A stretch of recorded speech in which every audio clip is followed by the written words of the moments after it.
Good evening.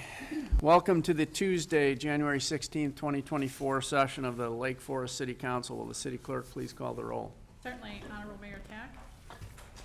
Alderman Novin is absent. Alderman Waldeck. Present. Alderman Notes. Here. Alderman Powers. Here. Alderman Preschlack. Here. Alderman Gushgarian. Here. Alderman Weber. Here. Alderman Walder. Here. Mr. Mayor, you have a quorum. Thank you. The first item on the agenda is comments by mayor. I'd like to start by taking a minute to recognize the many city staff who were working in front of and behind the scenes during the recent storm.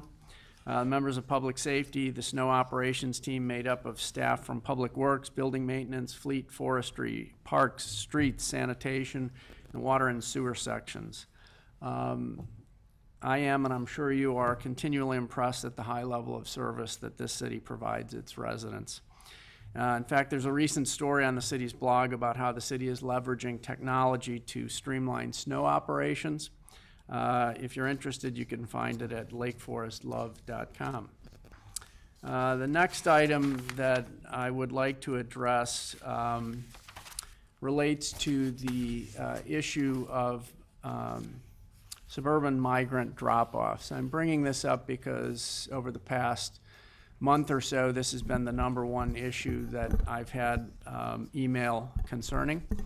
Over the past several months, numerous residents have contacted me with concerns about the potential for migrant drop-offs in Lake Forest. As most of you are aware, this has occurred in numerous suburban communities subsequent to the City of Chicago actions restricting migrant arrivals. In response, numerous communities have responded with their own ordinances in an effort to stem migrant arrivals. In Lake Forest, the senior staff and I have been in constant communication regarding developments in the matter. We have reviewed neighboring community ordinances and discussed the situation with our legal counsel. It is our policy to take action and enact ordinances only when we believe that our actions will address the problem with reasonable efficacy and our ordinances will withstand appropriate legal scrutiny. We do not confuse activity with effective action. The City of Lake Forest has plans in place and is ready to implement them, should circumstances dictate. At the present, these plans do not include proposals to enact new ordinances. We will, however, continue to monitor the situation closely and act appropriately if indicated. At this time, in fact, I'm going to defer this part. I'd like to ask the city manager to address this issue in his comments. We'll move on to the next item for the mayor, and then I will sort of move to you and ask you to address that. The next item is approval of board and commission appointments and reappointments.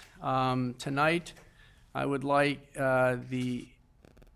we are appointing Vince Sparrow, and that is to the library board. I'd like to ask for a motion to approve the appointment of Vince Sparrow to the library board. So moved. Second. Is this a voice vote? Yes. All in favor? Aye. Any opposed? That being said, the motion carries. The next item is comments by city manager. Thank you, Mr. Mayor and members of City Council. Good evening. Not a whole lot to add to your comments, Mr. Mayor. I think that was articulated quite well, but I certainly do want to echo your comments and assure the council and the community that city staff are well prepared to deal with a variety of hypothetical scenarios regarding unscheduled migrant bus drop-offs that are occurring in various suburbs throughout the region. As is sort of customary when discussing operational law enforcement planning, I won't go into a lot of details regarding those plans tonight, but do want to assure everyone that the staff has put a lot of time and thought into how to address those scenarios were they to occur. In addition to that, our police department is actively engaged in extensive regional intelligence sharing, so they have a very good idea as to what is happening on a daily basis in other communities throughout the region, responses that have worked well, areas where maybe things could have been handled a little differently. And so while I won't go into all the specifics on how we would address an unscheduled bus arrival were it to occur, I certainly can state at a high level that our efforts would be focused on ensuring transportation access to incoming migrants to facilities down in the city of Chicago where they can receive access to some of the resources and services that they need. And it really is a simple matter. We as a community don't have the capacity or infrastructure to provide any of those resources, but we're prepared to ensure people can access those down in the city of Chicago. Beyond that, I think you pretty well articulated staff's position and concurrence on the need to take legislative action at this time. We wouldn't recommend it as well. Based on our observations throughout the region, I think it's fair to say there's simply no evidence at this point that local ordinances are in any way effectuating decisions on where buses are arriving or not arriving.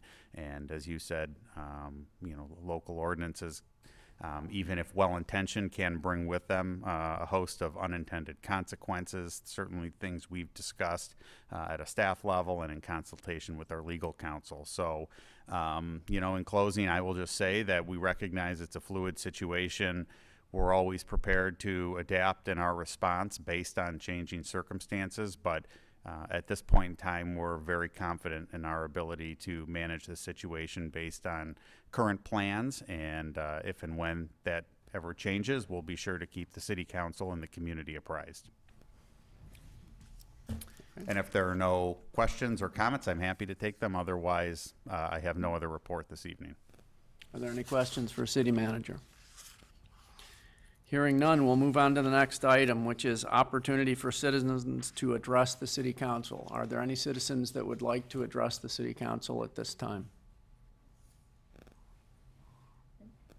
Seeing none, we will move on to the next item, which is committee reports, of which there are none. Next item on the agenda is items for omnibus vote consideration. If there's any item that the alderman would like removed or taken separately, please let me know. There are 11 items tonight. Item number 1, approval of the December 4th, 2023 City Council meeting minutes. Number 2, approval of the check register for the period of November 25th through December 31st, 2023. Number 3, approval of a resolution amending the authorized signers for the golf course operating bank account. Number 4, consideration of a request to waive the fidelity bond requirement in connection with holding a raffle in the city of Lake Forest for the School of St. Mary. Approval by motion. Number 5, award of a design service agreement to 845 Design Group for continued improvements and upgrades to the public safety building in the amount of $34,400 to include a contingency in the amount of $2,600 for a grand total amount of $37,000.